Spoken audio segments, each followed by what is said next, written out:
It's most questions I've ever written down for a Mel Gibson interview. Let's see. Okay. Need all twos over here and all close-ups on him. That's my daughter Michelle over there. Okay, all right. We're rolling.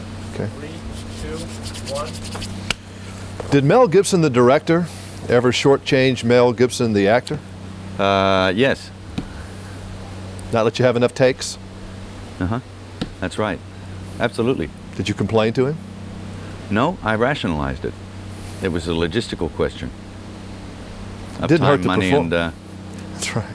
I've heard Clint Eastwood talk about that, though. Don Siegel advised him, one of the few things that Don Siegel just told him to do, said don't allow yourself to be shortchanged as an actor, Yeah. because you'll want to give the other stars better angles and more takes, and you're more nice because you are an actor. Don't shortchange yourself. yeah. Well, one runs out of, you know, patience with oneself, you know, and sometimes you do think, well, am I being indulgent here? Do I need this? Do I? And it was a 48-day schedule, and there was a lot to do. So I tended to. I didn't shortchange anything that I thought was really important. Put it that way. I went for it, but some of the peripheral things that normally I may have been a little more indulgent with, I let go. It's just a question of what's important and what's not as important.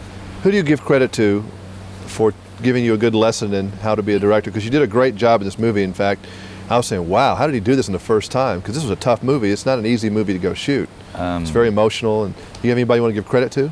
Dick Donner, maybe? Or I would say Dick and George and Peter and Roger and just everybody you've ever worked with? yeah. I mean, it's a very it's a wonderful job because directors have to collaborate with lots of people all the time, and I've collaborated with a lot of them. Mm-hmm. And being an actor, you become a component in the storytelling process, and the ball carrier, sorry, for the for the guy who has the vision. Mm-hmm. So you have to kind of get into his mindset a bit and find out what he's trying to say, so you can complement what he's doing. So over the years, I guess subliminally, all this kind of stuff's gone. And I actually talked to Clint on the phone. You know, I said, "What's it with this directing stuff?" Because I was really, you know, like this. And he said to me, "A lot of it's just subliminal." He said, "You just don't worry about it." Didn't help, but but he's right. Mm. It is. It's a lot of it is in there, and you don't know it's in there. Was it fun? Yeah, I enjoyed it immensely. There were some very tough days, but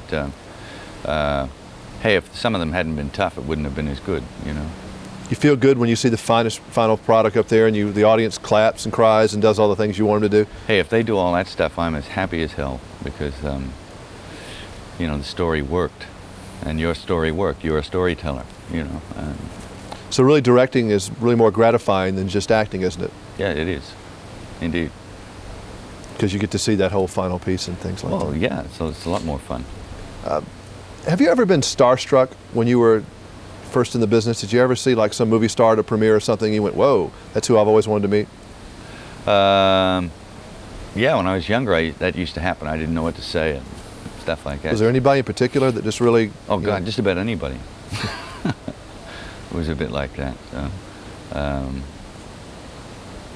So I just used to not say anything. In fact, I'd almost be rude as a kind of a defense mechanism.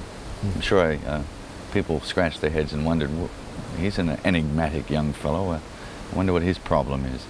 You know, I'm sure that it affected people that way. But that was your way because you were shy. You just didn't know what to do with it. I guess, yeah. I'd rather just hi and leave, you know. So. I've always wondered, too, what kind of music do you listen to? You a cowboy, or you listen to classical music, or you rock and roll, or what? I listen to just about everything. What'd you grow up on? Rock? No, I didn't. I didn't grow up on rock. You know, I mean, one listened to the Beatles and the Stones and all that stuff. You know, in the 60s, 70s, and you know, the Eagles, all that. I love that stuff. If you're in the car today, what station are you going for? What kind of music? Oh, I go in for the station that plays like the 70s and 80s stuff. Yeah. It's funny, but you know, I'll go straight for that because that's what I remember.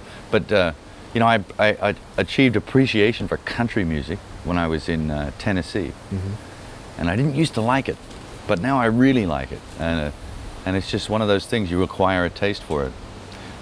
But classical music, I think, is probably where my love is. I think it's because that's what I was raised on from when I was a little kid. You know, from operas to you know, from Tchaikovsky to, or from, should I say, from Beethoven to Tchaikovsky. It was from B to T. Well, we look forward to seeing you on Maverick. I can't wait to see that. Should be a fun movie. Thank you. Thank you. This was a great one. I love this one. All right.